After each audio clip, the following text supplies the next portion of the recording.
Hello, I'm Nathan Judo. I'm here with Wolves reporter Tim Spears. Tim, you've spoken to Mr. Paul Lambert. That guy. That guy. Remember him? It seems a long time ago now. Very. He's had some interesting things to say to you. Yes. all correct. Okay, go on. So this came about, he's done a radio interview with BBC WM. I think it's going out on Boxing Day, a bit of a review of the year. And BBC put a story out yesterday. Lambert says he could have Wolves top of the league, basically. So I gave Paul a bell, as you do. an Ian Bell. Give him a buzz. And he's, obviously he's going to say that. I mean, I don't know any manager that wouldn't say that. Yeah. Give them 20 million quid. Of course, every manager worth his salt would back himself to get Wolves to top of the league. Do you agree? Do you agree? Well, there's an awful lot of vitriol, unnecessary vitriol to Lambert. If you remember, in the summer, there wasn't a clamour for him to go, but now Wolves are doing very well. Next season, yeah, now Wolves are doing very well. It's easy to kind of lambast him for what he oversaw last season. But in his defence, he always said Wolves needed a shake-up. Yeah. Said it time and again. Yeah. Needed a lot of players. The whole place needed a culture change. That's what's happened. It wasn't him who was around to do it. But could he have done it? I mean, I don't know. We saw a few promising signs last year. I thought coulda, woulda, shoulda. Yeah, he's a good manager. I oversaw some fantastic results with not the best squad, not the squad that he wanted. I mean, he only had the January transfer window. Only really brought in Marshall and Vyman.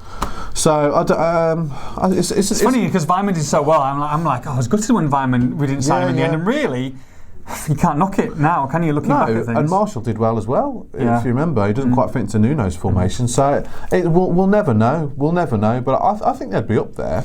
I think they wouldn't have the likes of Neves and Bolly and Jota because they're the three that Nuno exactly bought what I was going to say and Bonatini. But they would have a series of other players. I'm sure, he's got Norwich up before. So I think they'd be there or thereabouts. I'm not sure if they'd be 5 points or 4 points clear, whatever it is at the moment. Doesn't matter. Doesn't matter. So but overall, he's very magnanimous about Wolves and lots of nice things to say about the club. I mean, he loved his time there. He loved the fan base. He always says that. Loved his time. Got some great memories. Liverpool and Stoke being too. And he's got nothing but good to say. Even though the way he left, which was a bit controversial. It must be hard to watch though when you see them top of the table and you probably putting those foundations down towards the end of last season, saying excited about the future, and then someone else takes them forward and is literally God at the moment.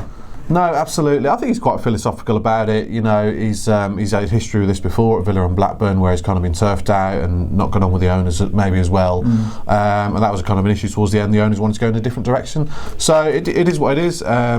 He's had a couple of offers to get back into management.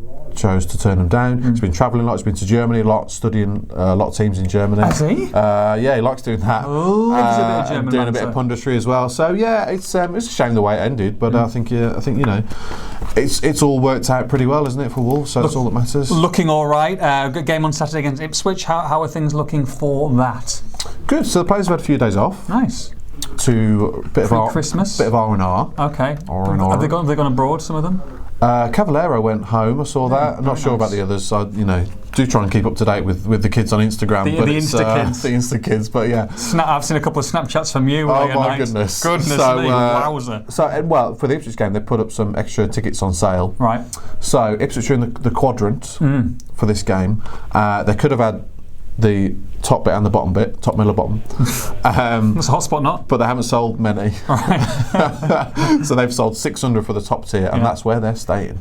So Wolves will now put the lower tier on sale to the Wolves fans. Okay. So if you're a Wolves fan and you want to go, you can do.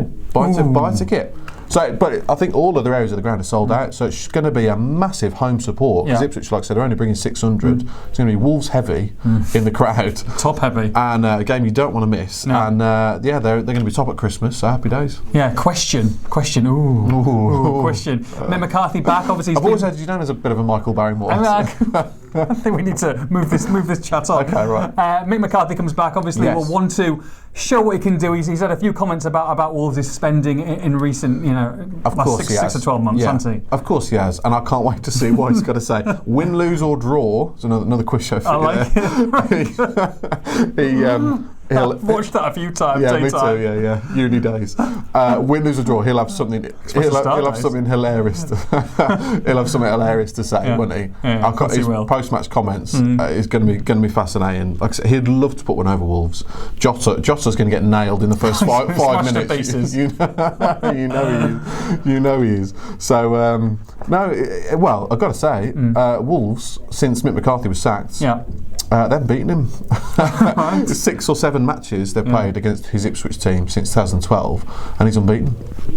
So Nuno doesn't care about history, as we know. He's got no interest. The November record, he didn't care for that. So it doesn't mean anything really. But it's interesting anyway that Mick McCarthy's yet to lose against Wolves. We'll see what happens on Saturday. Yeah, fingers crossed to get 3 points on Saturday. For all the build up to this one, make sure you log on to expressandstar.com.